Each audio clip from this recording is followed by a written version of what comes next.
Started, shall we?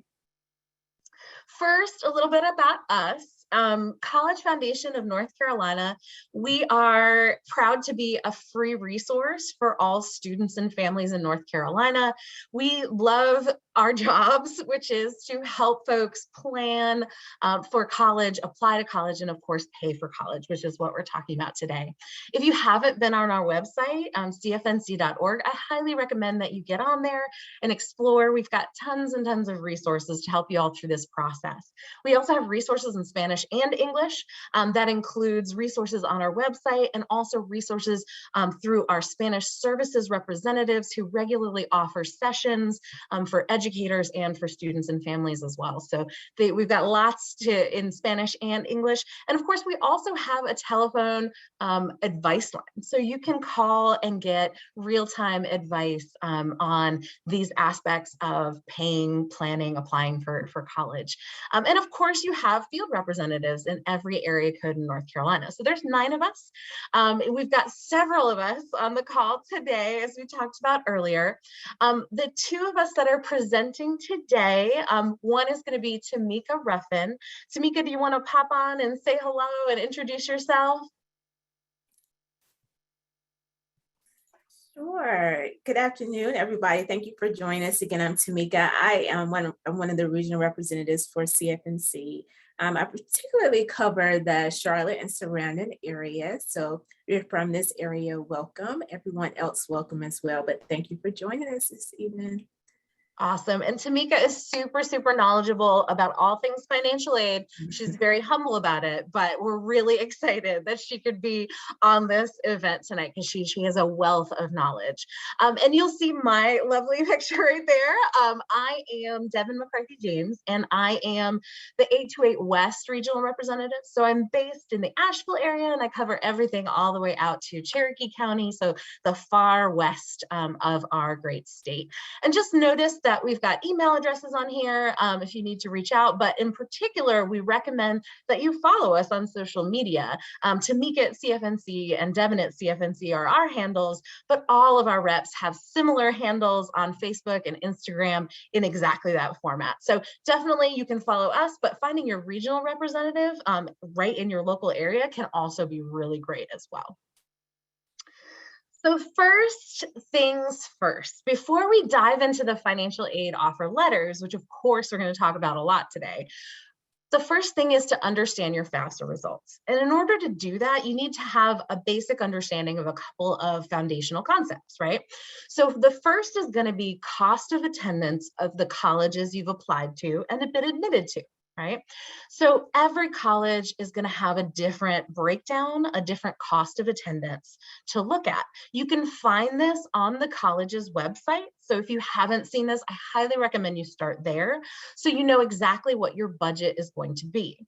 It's going to have direct costs, which is everything that's going to be included in your bill to that college. So the ones that are listed here: tuition, which is your seat in a class, required fees for whatever services the campus provides. And then if you're living on campus, you'll also see room and board charged. Now, if you're going to a community college or if you're going to a commuter school of any sort, you're gonna not be paying necessarily those direct costs, right to the college, but you're still gonna have to pay for room and board. So those are still things to consider, that you still have to have a roof over your head and meals, of course. And then there's indirect costs that you also have to factor in if you're going to attend school, right? You can't go to classes without books. You probably can't accomplish a whole lot these days without a computer. So you really have to factor those costs in as well. And the colleges will provide an estimate of what their students spend on indirect costs. So books and supplies, transportation to and from campus, and then personal and miscellaneous costs. So sometimes I joke around and I call this pizza money, but it could be, you might need new shoes, you might need things for your dorm room, any number of things that you want to factor in as just life costs while you're attending college. And so again, all this comes together as the cost of attendance for that college. The part of the reason this is important is because you cannot receive financial aid greater than that cost of attendance. So you kind of know that this is where we're headed, right? And it's a big factor in some of the calculations surrounding financial aid at each college. So it's important you know this to start with.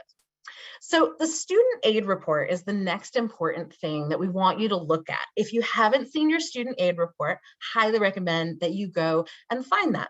If you've submitted your FAFSA, you can go back onto FAFSA.gov, log back in, and see and pull up your student aid report. You can see here there's a screenshot of what that looks like just in general. And so you can see a little bit of information. There's going to be a ton that's on this student aid report. It's actually going to have all the information that you inputted on that FAFSA application. So you can review that and just double check that it all looks correct. But the key things I really want you to look for are on this page right here. So the first thing is going to be your expected family contribution. So that expected family contribution essentially is what the federal government, through their FAFSA calculations, thinks that your family can reasonably spend on education in a given year, okay, for that student. And so again, this is a calculation that happens behind the scenes, and this is just an estimate of what your family can afford based on what you entered on the FAFSA. The second thing, I'm going to talk a little bit about EFC in a minute, don't worry. The second thing I want you to look at is in this second red section.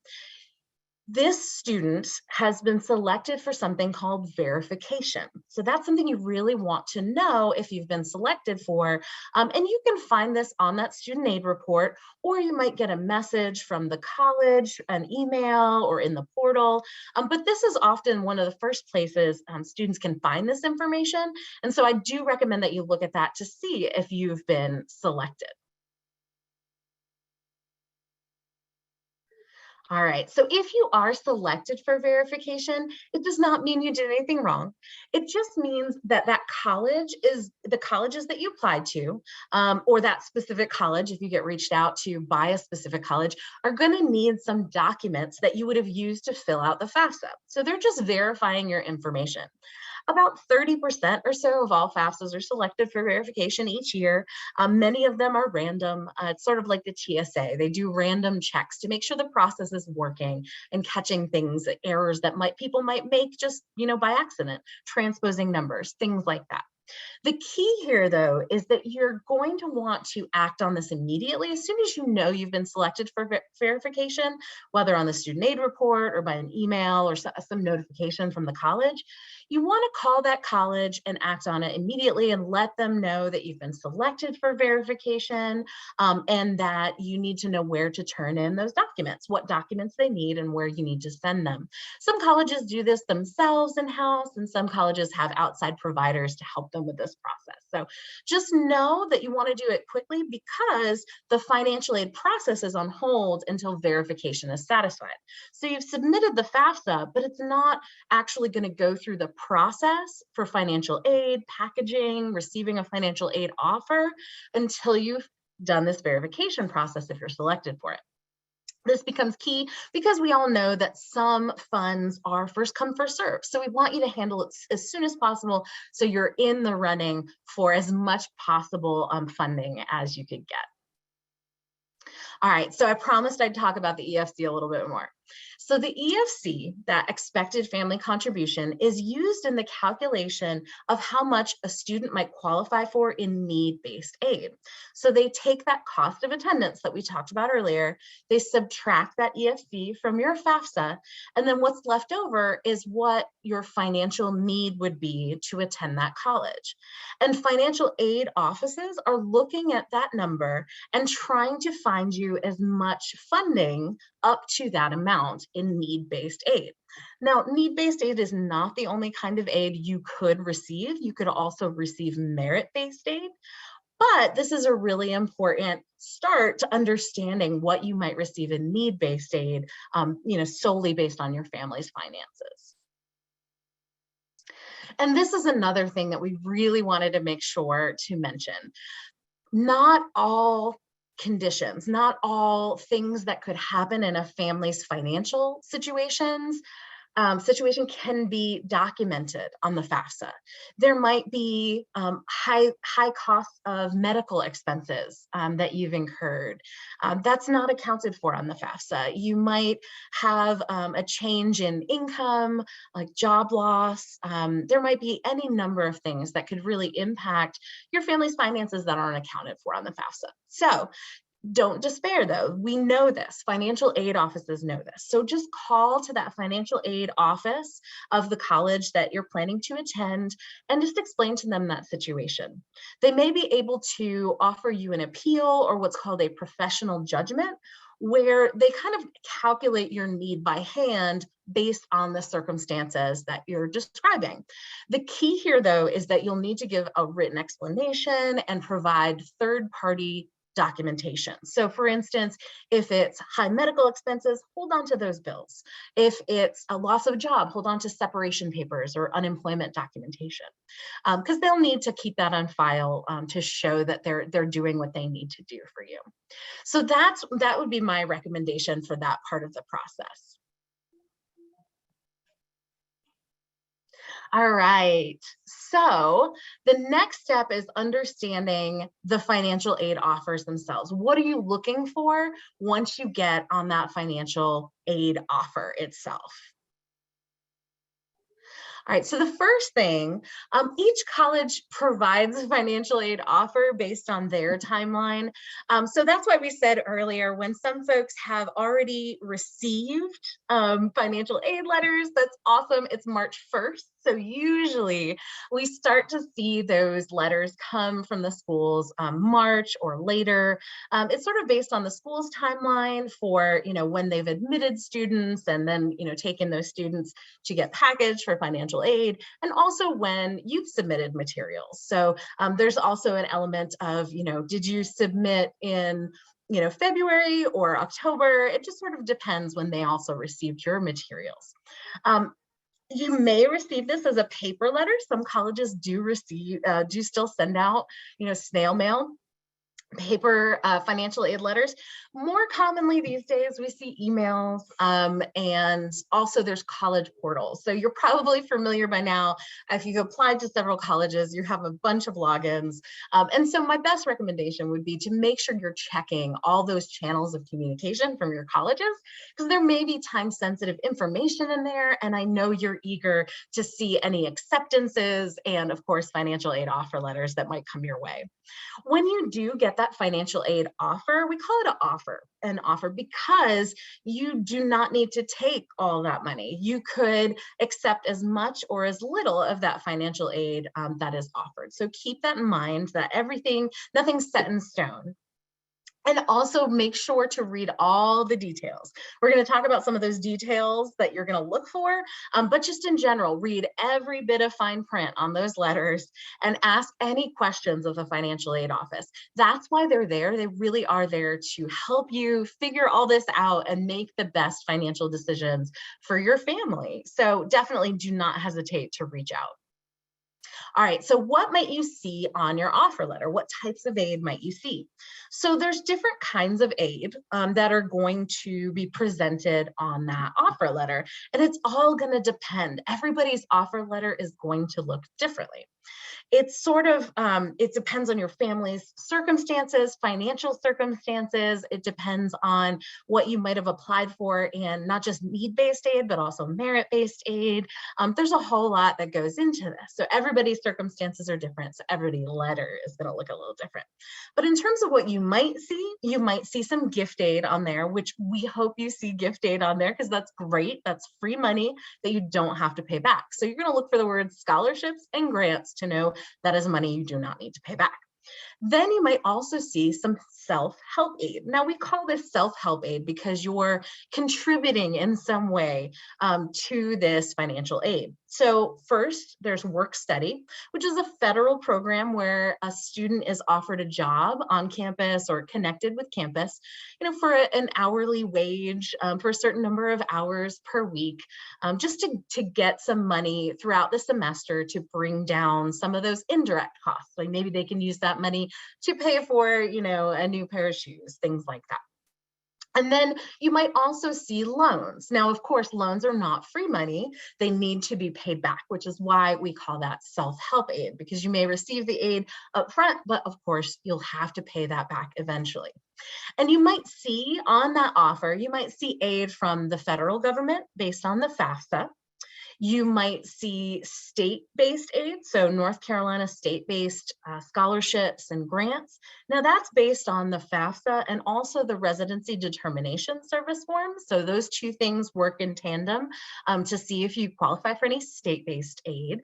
Then also the colleges themselves may add their own package to that. The student may have earned a scholarship or a grant from that college itself.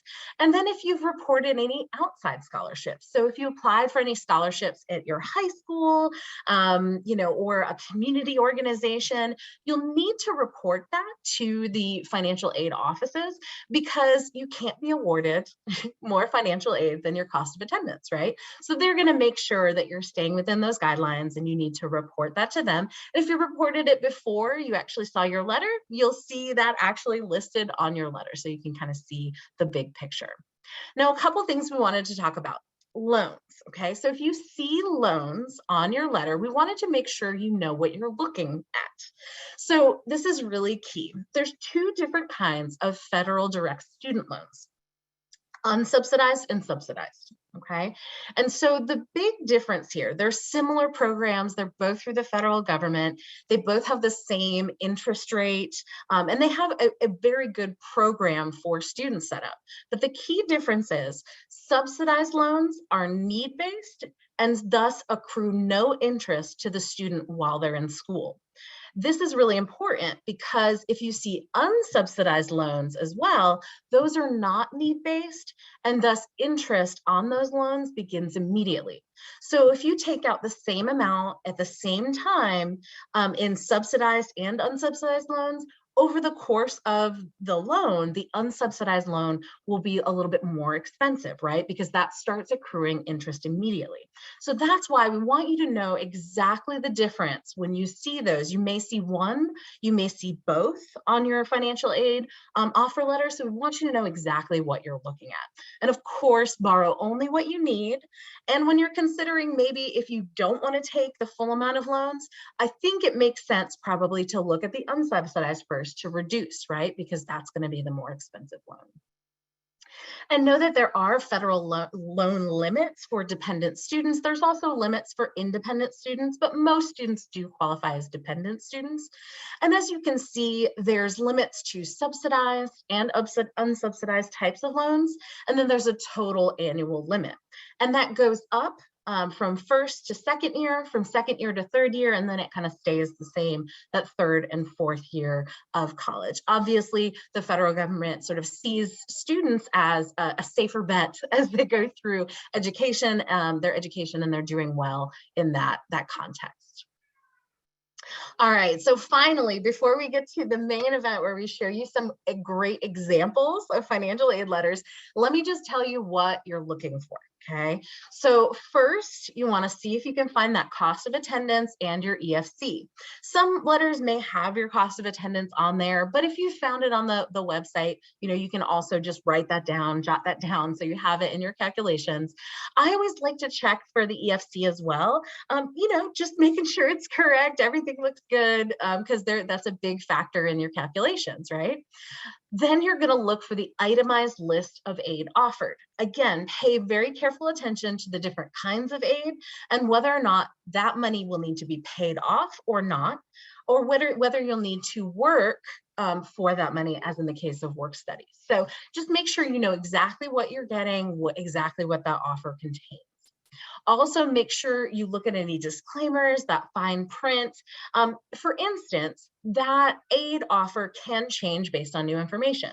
So one big reason that your aid offer might change is if you report a scholarship that you expect to receive. So if you report a scholarship and that brings it, it may shuffle your award letter a little bit. We talked about you can't receive more money than the cost of attendance, and also know that that may just change. It may change different aspects of the letter when you report scholarships. You're also going to look for those next steps. They're going to tell you what you need to do to secure that aid. Now, that's really important. Sometimes folks get the offer letter and just say, okay, I've got this money, great. Well, in general, there are next steps for you to say, yes, I would like to receive these funds. No, I would not like to receive those funds. And if you want to receive things like federal student loans, you're going to need to fill out a master promissory note, do some loan counseling.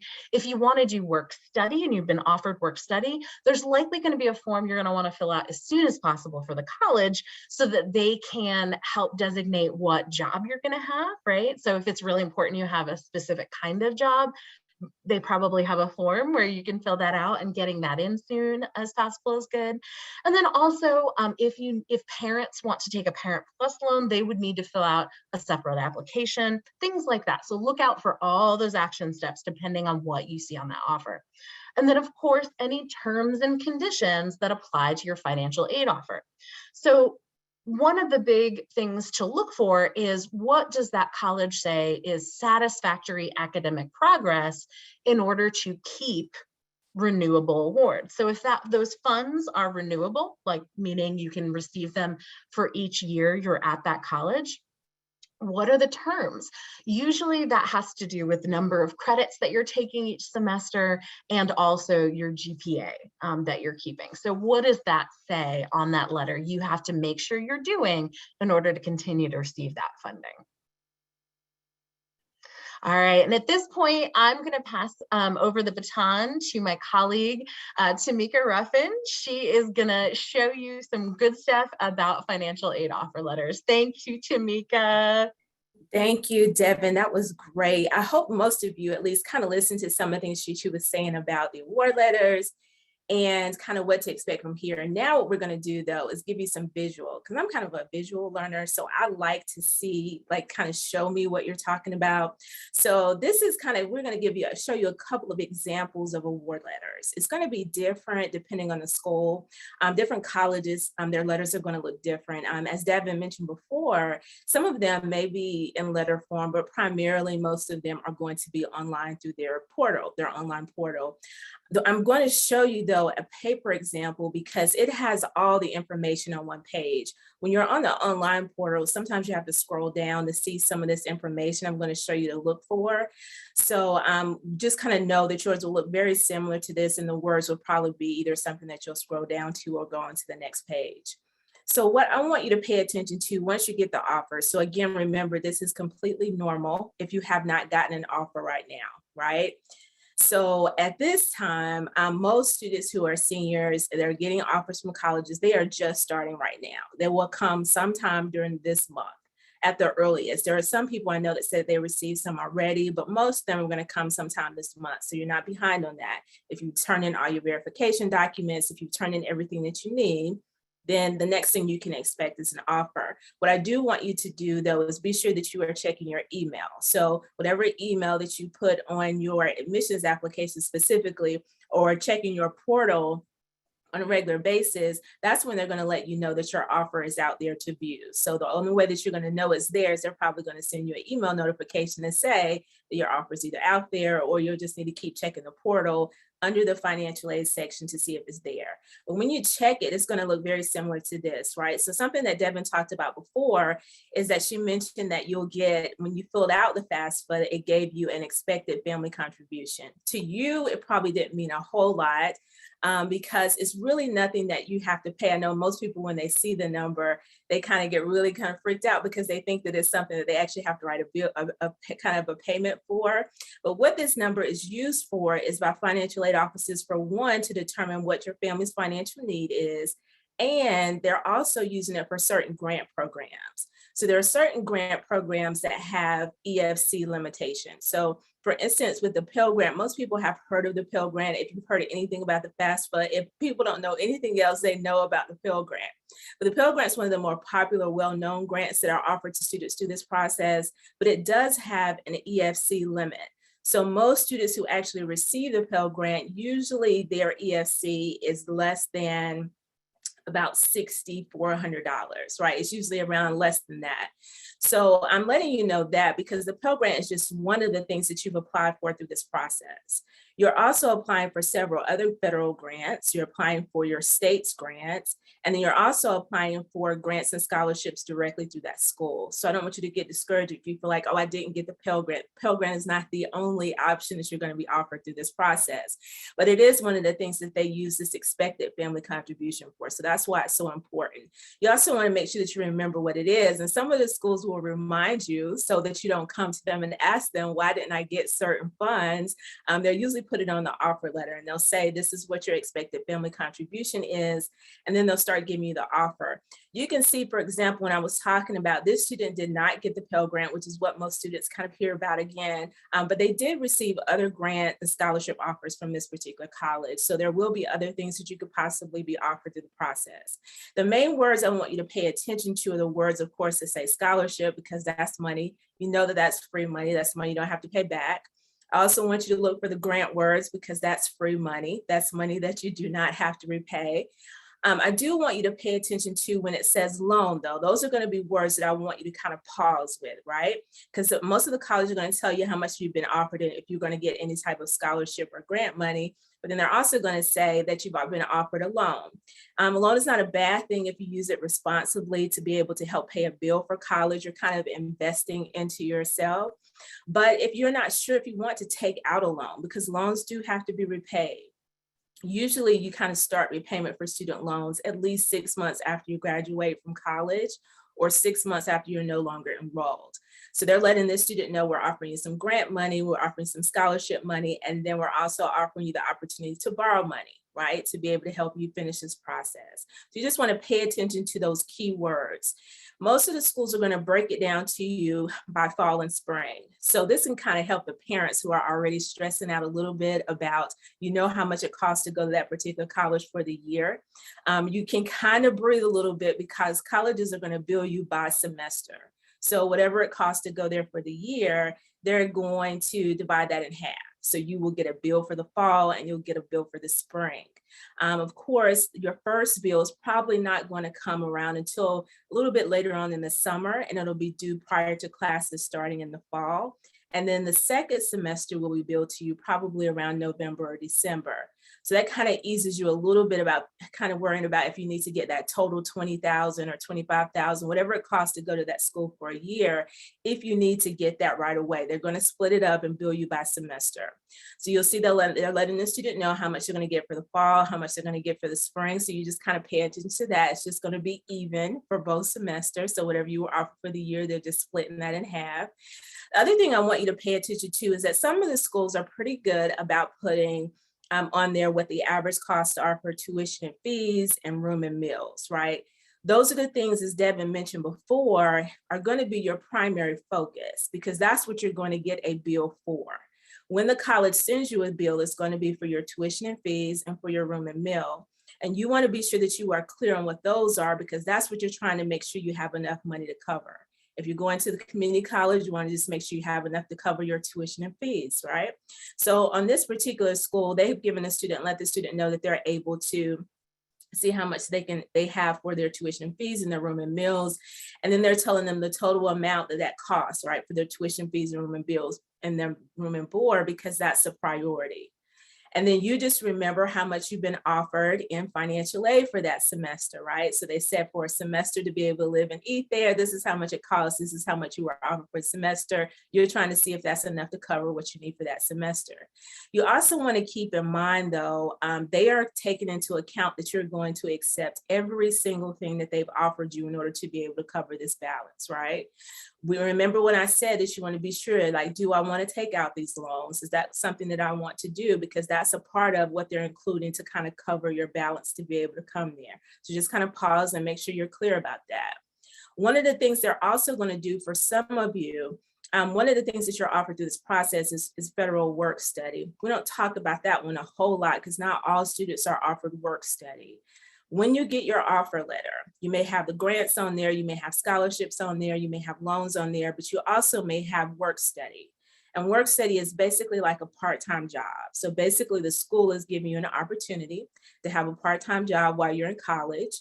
And they'll pay you probably every 2 weeks or once a month, depending on how the college pays their students. It's important to know when you get your offer and you see work study is not necessarily used to pay the bill, right? Work study cannot be calculated and this is how much money I also have to help pay my bill. And that's why this school has it separate. And a lot of schools do put it separate. So they'll give you your offer like this. There might be a slight separation, and then they'll say you're also eligible for work study. And they'll tell you how much you can earn in this part-time job. So you really can't use the money necessarily to pay the bill directly, but you can kind of keep in mind that this is something I can have where I can have money throughout the school year if I need it, if I decide to take this part-time job, and they're letting me know I can earn up to that amount for the year. Now, some students do use their work study money to pay their bill, but they do it by going on a payment plan. So usually if they have a balance left at the school, they might accept their work study, right? And then the school says, well, we have a payment plan option that we can spread out how much you owe the school over like 5 months. And what students will do is they'll work their part-time job, and they might use their paycheck that they get every 2 weeks to pay on this payment plan that they have through the school. So that may be one way that you can use your work study money to use to help pay the bill, because it's not going to pay it directly. In order for you to earn the money through the work study, you have to work. And so you're only going to get so much every couple of weeks or once a month. But if you get on a payment plan, you may be able to set it up where you can withdraw your payments from there. So I want you to be able to be sure that if you do get offered work study, you understand what that means. Some of the other thing that you'll see up here, there's some actual kind of documents that you may still have to do. You filled out the FAFSA and you filled out most of the major paperwork that needs to be done. But if you decide to take out a loan, they may have you to fill out some additional paperwork. So even though you say, yes, I want to take out this loan, what they're letting the student know here at the bottom is that you still have some additional paperwork you need to fill out in order to actually receive the loan. And so what you want to pay attention to as you're scrolling down on your offer letter, or if you're having to go to the next page, is see if there's any more paperwork that I have to do to fully accept what they've offered me. The grants and scholarships, there's no additional paperwork you have to do for that, but for the loans, you may have to do some paperwork. So that's one sample there. I do want you to be able to see that some of the offer letters are going to look a little different again, but the only thing I want to kind of keep stressing is that you just pay attention to what's money you have to pay back and what's money that's free.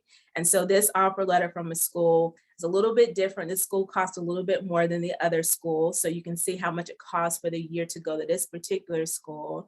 But the school does break down for you very clearly what's grant and scholarship money. Again, that's the stuff that makes you smile because you don't have to pay that back. So they're letting you know that amount. And then they'll usually kind of separate and say, this is some other options to pay the bill, right? And that's where they may put the loans on there so that you can see that these are other options to pay the bill. So they may not include it in at the official offer, but they may have it in as an option. Like if you're still looking for additional options to pay the bill, these are some loan options. So it may look something like this. So I want you to be able to see that some of the offers won't be as straightforward as the others that I showed you. Some of it may have it separated and just let you know what your options are to be able to pay the bill.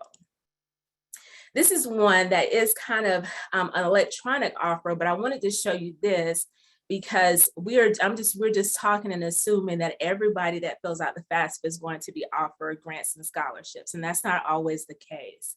Some students, when you fill out the FAFSA, you may not be eligible for any grants or any scholarships through that particular school. And they may just offer you loans. And this is when a lot of students will say, I wasn't offered any financial aid. They didn't offer me any financial aid, but they actually did. Even if they offered you loans, that is considered financial aid. You just want to be sure and kind of clear on, okay, that I wasn't offered any grants. I wasn't offered any scholarships to the school, but they did give me an option that if I need it, I can borrow some money directly through this process to help pay my bill. So I wanted to show you an offer that looks like that doesn't have any grants or doesn't have any scholarships attached to their offer. All they were offered were loans. So they were offered student loans, and they were offered the option to pay the bill with a parent loan. So I wanted you to see what that kind of offer would look like for you. And then this is, of course, is just to show you what it looks like online. So most of the time when you're given an offer online, so when you log on to that college portal, or when they send you that email and they say log on to the school's website, you'll see the option where it'll say accept or decline the offer that you've been given. You don't have to, they offer you a loan, as I said before, you can decline it. You have the option to click on decline, so you can decline the loan option, or you can just accept it if you want to. The other thing that you can do, especially with the loan amounts, is that you can adjust them. So you may have been offered the full amount that they'll allow you to borrow. Like they may offer you $5,500. If you remember when Devin showed you that slide before, that's typically what freshmen are offered their first year is $5,500 in a student loan. You can reduce that. So if you don't need $5,500 and you only need, let's say, $1,000 to pay your bill, you could just accept a loan for it, say that you want to put $1,000. So you can literally just go in and change that number from whatever they've offered it to whatever you actually need. So I don't want you to feel pressure that just because they offered me this full amount, I have to accept it. You can reduce it to whatever you need, or you can decline it altogether. But I wanted you to be able to see kind of what it looks like and how it's kind of separated again by fall and spring. So you're clearly able to see this is how much I'm able to pay for my bill for the fall. This is how much I'm able to pay for my bill for the spring. So I wanted you to be able to see that kind of difference and what it looks like online. And then this is a community college offer. I think it's so important to understand the process is the same. So everybody fills out the FAFSA, whether it's a 2-year or a 4-year school. The community college is a little bit different in a sense that I mentioned that most students will get their offer letters probably this month, starting this month for sure. But most of the students that are going to community colleges, you may not get your offer until May or June. So the community college timeline is a little bit different. Some of them you may get them in March or April, but a lot of times the community college timeline is a little bit different. So you may not get your offer until about May or June, but it's going to look a little bit like this. The community college typically does not do student loans. So one of the things that will be different from the 4-year schools to the 2-year school is that on the community college letter, you won't see the offer for that student loan. You're just going to see if you're eligible for a grant or a scholarship through there, they will put that on there. If you're not eligible for any grants or scholarships, they won't have that loan option they're just going to give you. They may tell you how some other ways that you can pay the bill, but this is what it will look like with the community college. You won't see the loans on there. So that's something important that I want you to be able to see, that you'll notice that there are no loan options typically at the community college. And then you'll also be able to see, be sure you read all the small print that they have on here. Again, it'll probably be something you'll scroll down to. It may not all be on one page like this, but pay attention to what it says about, when they want you to accept it, when's the latest date they might want you to accept it. I usually tell students that these offers are given to you based on you being full-time.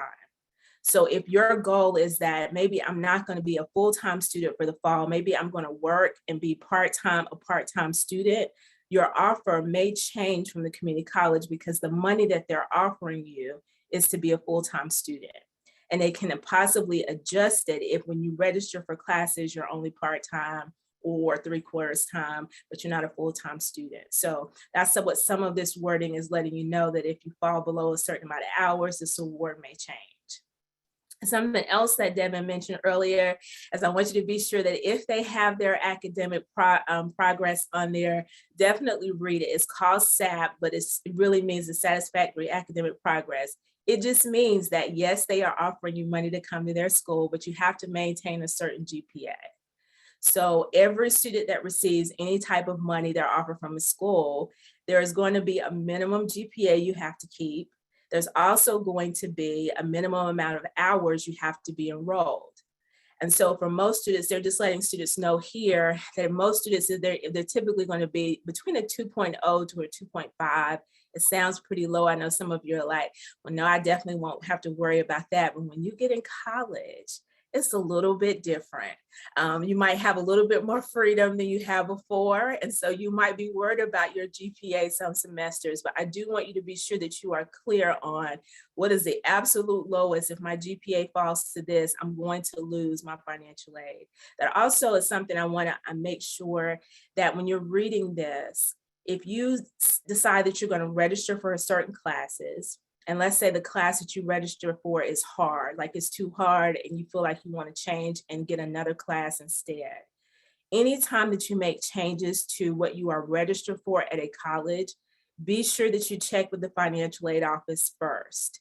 Because again, if you adjust your hours in any kind of way, it may affect what you've been offered originally through the financial aid process. So before you change classes, before you drop classes or any of that, be sure that you talk to financial aid. And that's kind of what most of this wording is going to say. And then what I want you to be able to do, I always tell students that I love for students to have applied to at least, especially if you're thinking about a four-year school, I want you to apply to at least 3 to 5 different colleges. I hope that's what you've done. But if you're applying to a community college, it's absolutely okay to have just applied for the community college because it's hard to compete with the prices at the community college. The four-year colleges, I like for students to have at least 3 different offers so that you can compare what one college offers you over another. Even in the few examples that I showed you, there were lots of all of those schools had different offers that they were giving students to come to their school with different amounts. And that makes a difference when you're trying to make a decision on whether or not this is the right school for me. And so I would like for you to try to create some type of chart. This is kind of going to show you at the top what this student did. The student kind of put how much they know it costs to go to these particular schools. So they applied to 3 different colleges. They put down how much it costs to go to all 3 of these schools. This was assuming they were going to be living on campus. They were going to be a full-time student. This is how much it costs. And we can just assume that all of these are 4-year schools because of the amounts that they are. But you can absolutely, if you're applying to the community college, you can throw them in the mix also just to see what their offer stacks up in comparison to the others. But what the student has done is they put how much it costs to go to there for a year. Remember when I said it's important to know or remember what your expected family contribution is or that EFC number is that you got off your FAFSA. Colleges are going to use it this way. They'll take however much it costs to go to their college. They'll subtract what it says your expected family contribution is. And then they're going to say, this is what your financial need is in order to be able to come to this school. That's important to know because this is how they start giving you the money. So now that you kind of see how colleges decide what your family's financial need is, which is this bottom line, that's what the schools are focused on. They're trying to see, they want to make sure that for one, they can meet your family's financial need. They do understand it costs this amount to go to the school, but their primary focus is what is this family's financial need? Once they figure that out, then they start trying to give you your actual financial offer. Right? So for this student, where it has merit aid for you and for most students, this typically means an academic scholarship they apply for separately. So I'm talking about, if some of you may have applied for a full scholarship, some of you may have applied for partial scholarships at different schools. You might be an athlete and you're getting offered some athletic money, or you're a student in the arts and you're getting something through the arts. Merit aid is going to be based off of those type of criteria. So for this particular student, they were offered some academic money that they applied for separately. So if you had the opportunity to do that through certain schools, that may be the case for you. But then when you see where it has institutional and need-based money, this is money that comes from the FAFSA, right? So you filled out the FAFSA and then the school, it says based off of that, this is what we can offer you as far as any type of grant or scholarship money. This is how much that we can offer you in that. So this is just showing you on here how much each student was offered through the FAFSA process. Notice that I made sure not to say that all of this is need-based money. Again, remember that there are some things that they're going to look very heavily at your family's income for, but there are also some funds that have nothing to do with financial need. And so this could be any type of institutional money they're offering you, and that's what this student was offered from the different schools. And then again, this particular student was also offered work study. So remember I said that's a part-time job. And they were offered it really from all the schools that they applied for. That's not always the case. Sometimes students will apply to 3 schools and maybe 1 school will offer you a part-time job option. But this student actually got offered a part-time job option from all the schools they applied to. And I have this asterisk up here because remember, again, I said that the work study is something that has to be earned. So whenever you see this amount on here, you can't necessarily put it in as this is money we can use to pay the bill. I have to be sure that I earn this money throughout the semester in order to be able to get the money.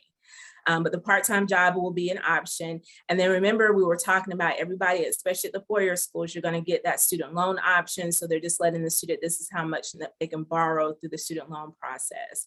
And then what you would do, just like this student has done, is you'll add up everything you were offered through all the schools, right? And then what my hope, why I like for you to have at least 3 to 5 schools is like, who gave me the best offer, right? When I'm looking at all these schools, I'm seeing who's going to give me the best opportunity to go to this school with either the least amount of debt or the least amount of money out of pocket. And so when you do this process where you have 3 schools where you're comparing their offers and you're kind of totaling up everything that they offered you to the school, then you can kind of see how good really are the offers that they're giving you. Whereas once you've kind of done that, most students, once they've added up everything they've been offered, they subtract that from how much they know it costs to go there for the year. And then they figure out, so if I want to go to this school, this is how much I still have left to pay. I like for people to see this illustration because usually when people apply for financial aid or fill out the FAFSA, they just assume they're going to be offered 100% of what they need to pay the bill. And that's not always the case. A lot of times students may still have a balance that they have left to pay. And so we're just showing you here that the student did fill out the FAFSA. They got financial aid offers from all the schools they applied to, but these are the balances they still would have to pay if they wanted to go to any of these schools. Again, my goal is to see which school gave me the least out-of-pocket expenses that I would need to have to worry about coming. And just from this example, I'm looking at probably campus B or campus C because they're giving me the least amount to come out of pocket with. But again, that's what I want you to do when you get all of your offers together. Schools typically are going to give you until May 1st to make a decision. So you have a little bit of time to kind of think about it, have conversations with your family or mentors just to see which offer might be the best for you. You also may want to, for some of you, you may want to take out the student loan altogether. So some students, when they go through this process, they are hoping, and that's okay, of course, to hope that I don't have to borrow any money for college. That's what some of you are hoping for. And if that's your hope, then once you get these offers, you do want to go ahead and take out the student loan amount from what they've offered you to come there. And then you'll see the amount that I have to come out of pocket with, though it changes, because now I'm kind of thinking I may not take out the student loan from all of these schools. So now I would have to come up with this amount. So that's why it's important to kind of play around with the numbers, see whether or not what it will look like without student loans or with student loans, and kind of what your options are. And just speaking of options, just so you'll know, once you have a balance left through the school, these are your options that they give you to pay the bill. So let's say you are one of those schools where you have a $6,000 balance, you have a $5,000 balance, or you have a $10,000 balance because you don't want to take out the student loan. Like, what are the options that the school gives you? One of the things schools will do, of course, they'll allow you to pay out of pocket. Like, who wouldn't just allow you to pay the money out of pocket? But one of the other options they'll give you is payment plans. So all colleges have a college payment plan. They'll allow you to spread out your payments, usually between 5 to 10 months. So that means they'll spread it out for a semester or they'll spread it out for the whole year. But if you have a balance, you can spread it out in payments. You usually have to pay an enrollment fee. So there's no interest on your payment plan, but you do have to pay an enrollment fee, meaning that in order to be in the payment plan, you have to pay a fee. Most of the fees that I've seen recently from most of the schools are going to range anywhere between $50 to up to $100 for an enrollment fee. But once you pay that enrollment fee, they'll spread your payments out. This is when I was talking about you could possibly use work study paychecks if you set up a payment plan. And then once you got paid from your work study job for those 2 weeks, you could use the money to then pay on the payment plan. This is where I was saying that you could possibly use work study for that. The other option that the schools are going to give you, of course, is if you have saved for college. I know some of you or parents or someone may have saved in, especially in an NC 529 plan. And if you have saved for college, through a college savings plans, of course, this is when you would use that money to pay a balance that you may have through any of the schools. And then the colleges are going to always ask you if you have scholarships you want to report. So a lot of times students are trying to figure out, well, where are these scholarships going to fit in that people are telling me to apply for? When you have a balance, one of the first things the colleges are going to ask you is, do you have any scholarship money you want to report to us? So this is when you report, yes, I received a $1,000 scholarship from here or $500 scholarship from here. And they'll try their best to deduct it from how much you owe the school without touching what you've been offered so far. But there could be a chance when you send in different scholarship amounts that they could adjust what they've offered you so far. But this would be the time when you would report it to the school. Most scholarship donors require it anyway, that you have to report any scholarships to the school, but this is when it comes into play. And that's why it's so important to apply for different scholarships, because it doesn't make sense right now. Right now, when you're applying for scholarships, it just means something else that people are telling me to do. But it makes sense when you have a school that you're applying to and you have a $5,000 balance or you have a $10,000 balance. And it will be great if you could let that school know that you had a $1,000 scholarship to deduct from how much you owe the school. That's why scholarships are so important. So I want you to continue to definitely apply for individual scholarships. There are lots of applications, of course, that are still open. We're kind of getting on the downside of scholarships, outside scholarships. So I definitely want you to take advantage of this month in April. Most scholarship applications start to wind down towards the end of April, beginning of March. But you do want to definitely take advantage of it, because hopefully now it makes sense as to why people are telling you to apply for scholarships, because there may be a balance you have to pay to the school that would really be helpful if you had that scholarship to cover that balance. And then all the schools are also going to give you some additional loan options, right? So there are the loans that you apply for through the FAFSA process, but then there are some loans that they also offer that are from like private organizations outside of the school that will allow you to use that loan money to pay a balance. One of the main things that I do want to kind of mention with most schools is that most of the loans that are offered through the schools are directed towards students, right? Because we talked about the student loans, but another option that colleges will give you will be a parent loan. And so parents, you will have the opportunity to borrow money to help pay a balance for college. So they'll give you the payment plan option, they'll give you the private student loan options, but they'll also say, as a parent, you can also just take out a parent loan through this process. You'll just have to fill out some additional paperwork with the school, and they'll allow you to do that. And they do a credit check on parents, so a parent could be approved or denied for a loan that they apply for. So do understand that as a parent, when you apply for a parent loan, you're not automatically approved for them as students are. You do have to go through that credit check process. Currently, the interest rates on parent loans are a little bit over 6%. And they do have a 4% fee, so for parent loans. What that means as a parent is if you take out a loan, let's say for $10,000 to pay a balance, they're going to take out 4.2% of that before that money actually pays to the college. So that's why it's important to know what that loan fee amount is, so that if you do take out a loan, you may have to include that they're going to take out 4%. So I may need to take out a little bit more than what I need to pay the bill. So that's going to be something to know with the parent loans. They have that 6% interest rate, a little bit over 4% loan fee. With the parent loans, initially, they're going to set them up to be paid off kind of 60 days after that money hits the student's account.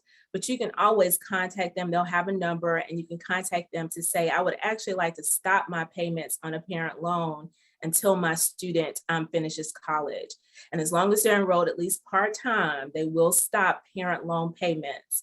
But you do have to request that, and they'll have a number to let you know how you would do that. So just kind of keep that in mind, that you will be given that option. You are not required to take out a parent loan. Some schools will include parent loans as a part of the offer, but you're not required to take out a parent loan. I want you to be sure that you understand all of your loan options as a parent. Is this parent loan that they're offering me through the school? Is it the best interest rate? Is it the best option for me right now? Or is it an option that's a little bit better? One of the things I do want you guys to be aware of, because most of you, I'm assuming that you live here in North Carolina. North Carolina does have an NC Assist loan. And this is a loan that parents and students can apply for to try to help pay for school. The reason why I want to make sure you know that, because again, it's just giving you another option so that you are clear on what are my options to pay this? Am I taking out the best loan that I can?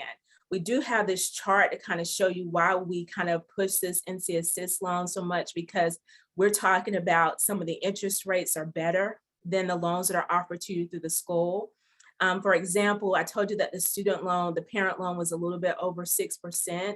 The NC Assist loan that they have for students to be, parents to be able to apply for college is at 4.7%. So it's going to make me rethink on whether or not I want to apply for this parent loan through the college, or do I want to apply for this NC Assist loan that has a lower interest rate and there's no loan fees to it, right? So when I was talking about the loan fees and the interest rates, is this the best one for me? If I was a parent, I would think about this might be the best option for me. Now, the student loan interest rates are going to be a little bit better with the federal process. So again, that would probably be where I would stick with the student loans if they have that lower rate. But some of the other loan options, if I'm a grad student or anything like that, I would look at that. The schools are going to give you options like NC Assist as a way to kind of help pay a balance.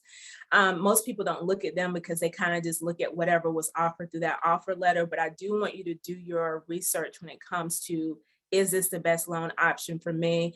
I also want you to pay attention to whether or not they tell you their interest rates are fixed or not. A lot of times you will see some lenders will put on there that you can have an interest rate as low as 1%. But then when you apply for it, you don't get that as low as interest rate. You may get something higher. So pay attention to fixed rates and all of that. But this is something I just want you to be aware of, especially if you're here in North Carolina. This might be a good option for you if you are looking at additional ways to pay your bill. And then just remember that if you do have more information, you do want to kind of see more information about this process, definitely visit our pay section on CFNC.org. We have lots of tools on there that you can kind of see whether or not it's smart to borrow this much money for college. We have a tool on there that based on what your student's going to go to college for, is it best for us to borrow this much money? Is this a smart idea? We do have some calculators where you can calculate what your loan payments would be if you did decide to take out a loan through the financial aid process. So definitely visit our pay section. We also have tons of scholarship information that's still out there. So if you haven't been to CFNC.org under the pay section, be sure that you go there and also pay attention to the scholarship information that we have. These are some helpful websites that hopefully after today, you may be able to go back to. So if you're still looking for some additional kind of financial information or some kind of backup, some of the things we were talking about today, of course, CFNC.org is always going to be our first choice, but you can visit studentaid.org, College Board, NC Assist. Of course, you want to find out more about that. And then the individual colleges' websites are also helpful for information about their scholarships and also about their payment plan options. And if you're not also already signed up for our newsletter, definitely do that. We have lots of kind of key articles and blogs that we try to put out that are helpful for you as you're going along the process. So if you haven't signed up for our newsletter, definitely do it. We do have a QR code on there. So if you have your phone, go ahead and take it out and take a picture of it and sign up for our newsletter. It's just free information that you can get to kind of help you as you're going along the way. And if you have any questions, always, of course, you can reach out to us on social media, but you can also call our call center. We do have a call center in Raleigh. This is the number for that. So if you're on CFNC and you're like, she said there was scholarship information on here, how do I find that? That would be a good number to go to find like that scholarship information. And then of course you can check us out on all of our social media portals. We have some great videos we've already put out there about some of the same information that we're talking about tonight. So at this time, I know that was a lot, right? Y'all can breathe a little bit now. I know it's a lot, but we'll open it up to any questions that anybody has. I don't know if there's any questions in the chat or if anybody wants to ask any questions. Definitely been fielding some regular questions as we're going. Not too many. I think you were doing a great job of explaining a lot of the nuances to those financial aid offer letters. There was one question that I thought was pretty important to talk about before we wrap up, and that was, is my financial aid letter good for 4 years or 2 years or however long I'm there? Can you field that for us, Tamika? That's a good question. So when you get that first financial aid offer, it's just for your first year. One of the things that you will get to know very well is that FAFSA application, because you do have to renew it every year. So you'll go right back to studentaid.org, or you'll go to the app on your phone and you'll fill out a renewal form. But the offer that you're going to get that first year is just going to, first time is going to be for the first year. Colleges try to keep the offer amounts about the same. They really do try to keep them close to what they were that first year, but they can absolutely change. So just be prepared for that, and don't feel like, oh my goodness, I must have done something wrong because it's different than I got offered my freshman year. If you do have questions about an offer that you get one year that's different from the prior year, definitely reach out to the financial aid office at your college. They'll be able to explain to you that, yeah, that first award you got, some of that money was just for freshmen. So we couldn't offer it to you again as a sophomore. So again, just ask them the questions about what you need. Great point. Absolutely. Just make sure you know the ins and outs of everything you're being offered and whether it's renewable or not, because you want to make a plan for not just this year, but make tentative plans for the following year so that you hopefully end up graduating and getting into the career of your dreams. So that's the big goal, right? That's the big goal. Mm-hmm. All right. In the interest of time, I know we went a few minutes over. I think we're going to wrap up. I think we've gotten all the questions answered. But thank you so much for coming to this event, asking great questions in the chat. We hope you found this useful, and we will be sending the recording out to all registered participants within the next week. So definitely keep an eye out for that, as well as a survey, so you can let us know how we did and what other information you really need to see from us as you navigate all these things with going to college. So thank you all so much, and we hope you have a wonderful evening.